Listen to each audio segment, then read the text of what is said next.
এটা গীত 2016 চনতে লিখিছিলো। আমাৰ গানবিলাক কম সংখ্যক লোকেহে শুনে আৰু সকলোৱে ভালো নাপায়। কেতিয়াবাতো ফোনত ভাবুকিও আহে, এনেকুৱা গান কিয় গাইছ বুলি। ঠিক তেনেকুৱা এটা গান 16 চনত লিখিছিলো এনেকৈ। আজিকালি কি হৈছে, প্ৰমাণটো ইয়াতেই পালো। বনিয়াই তৰিয়াই কৰি দিয়া গামোচাখনকে ডিঙিত লৈ আমি বিহু মাৰিব লগা হৈছে।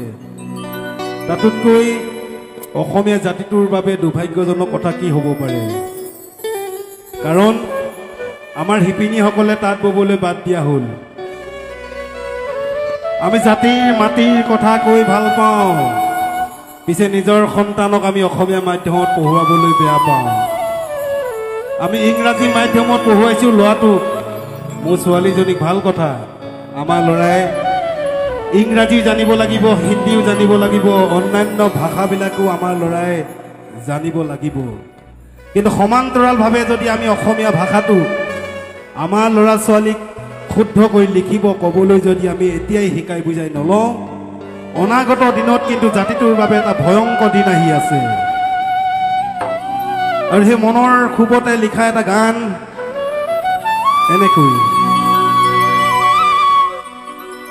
আইৰ তাঁতশাল ইতিহাস হ'ল এবেগে কাপোৰেই আতে,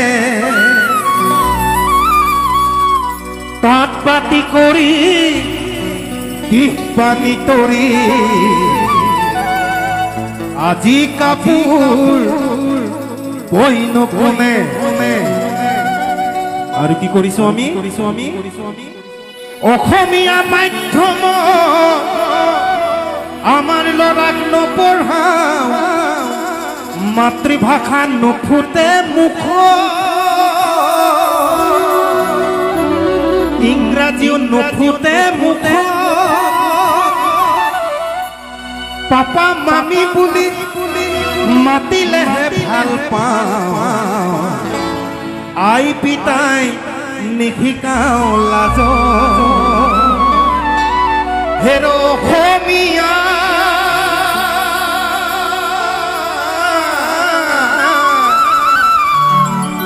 ইতিহাস ফহিয়াই ভুল নুবুজিবি মোক, নিজৰ সংস্কৃতি অমান্য নকৰিবি, কমাই দে পশ্চিমীয়া ভূ।